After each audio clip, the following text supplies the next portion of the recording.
你有冇聽過一個好出名嘅講法，就係話故宮陰氣好重，冤魂好多，所以一直以嚟咧要用豬血、牛血去辟邪。有啲嘢咧壓唔住啊，好唔乾淨啊。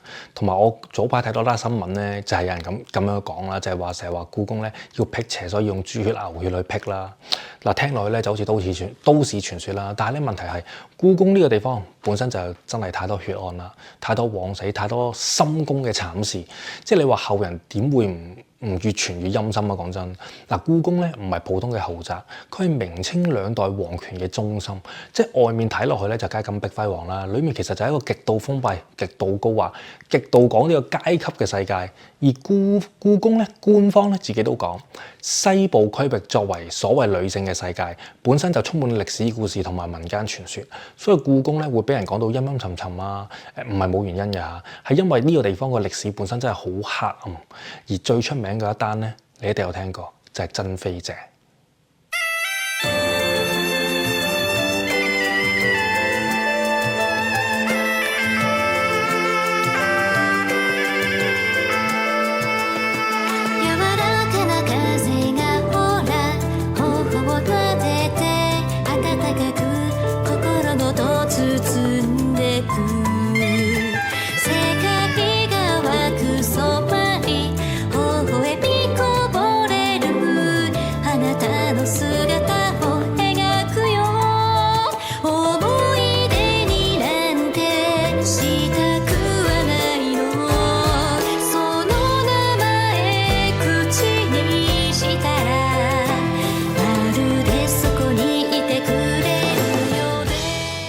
Hello， 大家好，歡迎大家收睇我頻道。嗱，頭先講開珍妃井，喺1900年，八國聯軍攻打北京，慈禧就倉皇西逃啦。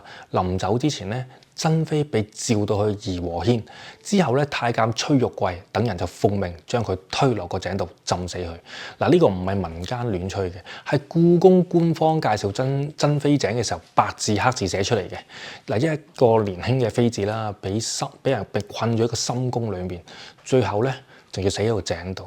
哇！講真，就咁聽個故事咧，已經夠你講幾百次鬼故㗎啦。講真。嗱，咁啊，再講早少少啊，早少少喺呢個明朝嘉靖年間，仲發生過一單更加駭人聽聞嘅事，叫做任人宮變。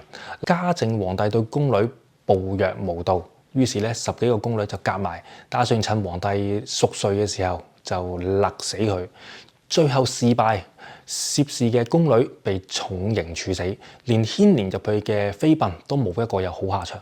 你試諗下，一座皇宮裏面唔係淨係有呢個後妃爭寵，仲有呢個宮女集體刺殺皇上，哇！勁過《宮心計》呢啲戲啦，係咪先？嗰個怨氣啊，又點會唔重啊？而去到明朝滅亡嘅前夕，宮裏面咧更加有一啲末日嘅景象，即係故宮研究咧文章有提到咧，崇禎末年宮中有人嗰啲叫咩吊頸自殺啦，有人投水啦，有人集體走向絕路啦。而另一篇故宮研究亦都提到1644年明亡，崇禎咧自盡於煤山，即係話故宮唔止有一宗或者兩宗呢啲悲劇啦，而係幾百年權力嘅爭鬥，後宮咧就好有問題啦，係咪先？皇朝亦都覆滅啦，一層一層咁搭上去，所以民間咧就會慢慢形成咗一種印象，話呢度好多冤魂啊，陰氣好重啊，唔用啲特別嘅手段去壓住佢咧，搞唔掂。嗱，呢個咧就係好自然會產生嘅傳說啦。咁啊，你知傳說有一定嘅方程式㗎啦，係咪先？咁於是咧，後嚟咧網上面就開始越傳越誇張。有人話故宮係會用豬血去辟邪，有人話唔止豬血啊，連牛血都會用埋㗎。甚至乎講到好誇張嘅版本就係話故宮每年都會用60噸豬血去鎮邪。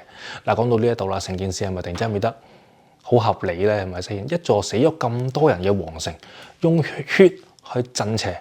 嗱，聽落去咧，直頭係呢個古代皇室限定版驅魔 SOP。但係咧，等一陣先，戲肉而家先開始，因為咧故宮咧聽到即係睇到網上面咁多傳聞咧，咁故宮嘅官方其實早喺呢個2015年咧已經公開過個回應㗎啦。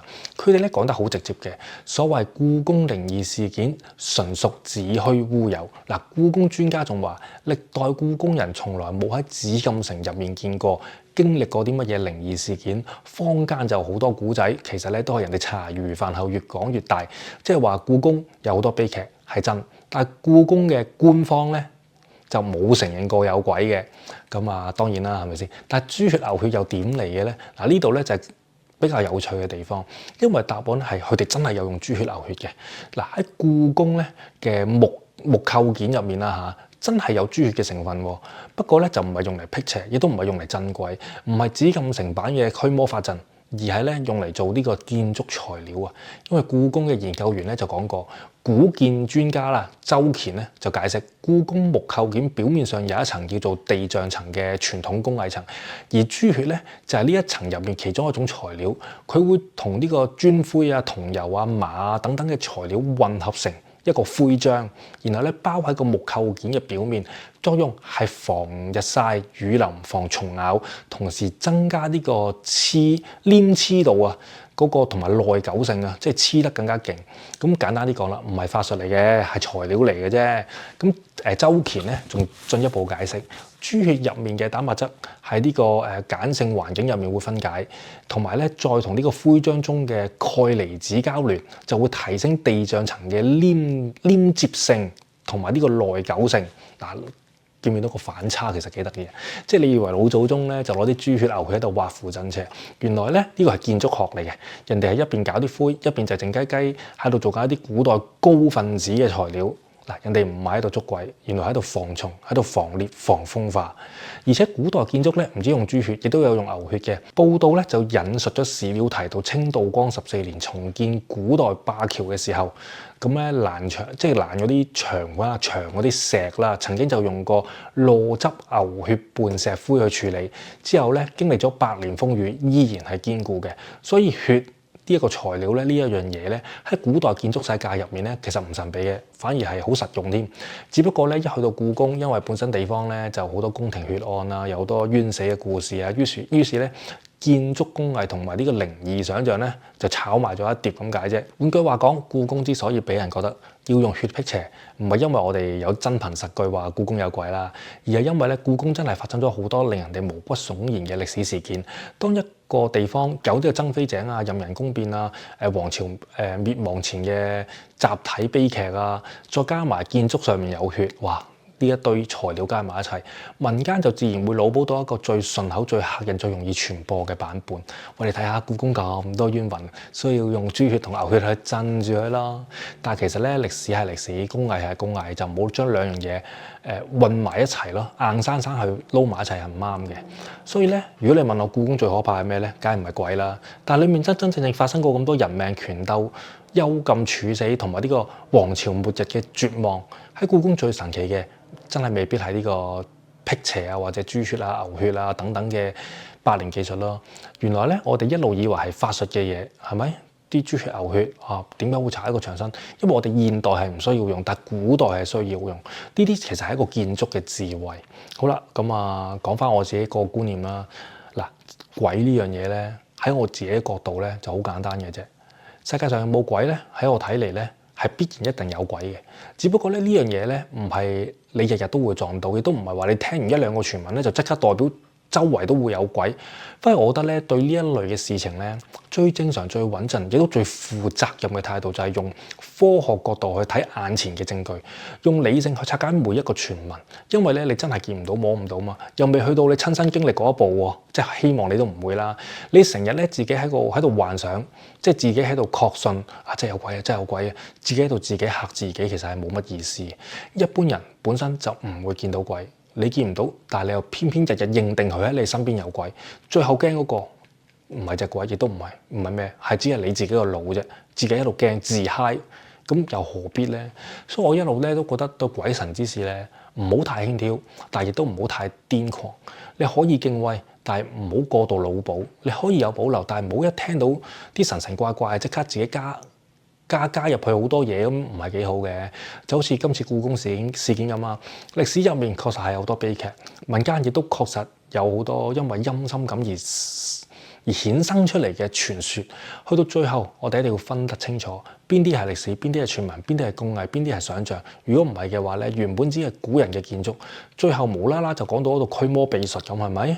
信係可以信，敬係可以敬，但係唔好自己嚇自己，因為好多時最可怕嘅唔係真係有啲嘢喺你隔離，唔係啊，係你冇搞清楚個真相之前咧，就已經喺自己嘅心入邊咧，俾啲恐懼吞噬咗。所以我成日覺得冇接觸過嘅人咧，就唔好接觸，亦都唔好成日去自己嚇自己或者腦補。你知啦，我都有好多受害人的即係求助人的話。其實好多嘢咧，可能真係冇發生過性，佢係自己驚自己，聽完一啲嘢就覺得自己會發生，聽完嗰啲嘢就覺得自己話好發生。總之咧，古舊嘅建築物就一定有鬼噶啦，唔係鬼就僵屍噶啦，一定係咁噶啦。其實係自己嚇自己啫。老實講就真係唔係睇到又唔係真係聽到，做咩要自己嚇自己咧？係咪？咁多位朋友，我會留喺美國一段時間，有冇加州嘅朋友或者三藩市嘅朋友咧，可以 email 我嘅，咁啊約下我，等我再了解更加多美國嘅事，好冇？多謝你哋。頻道嘅觀眾朋友，小弟誠意邀請散落世界各地嘅你，只要如果你中意玄學或者法科，或者對各種靈異故事特別有興趣嘅話，我都好歡迎你哋加入我嘅 WhatsApp 群組，一齊分享自己嘅親身經歷同埋感受，亦都可以俾我啦收集更加多靈異或者神棍嘅故事，等我可以分享上 YouTube 俾唔同嘅朋友知道啦。咁我哋個連結咧就已經喺影片簡介嗰度啦，等緊你哋啊！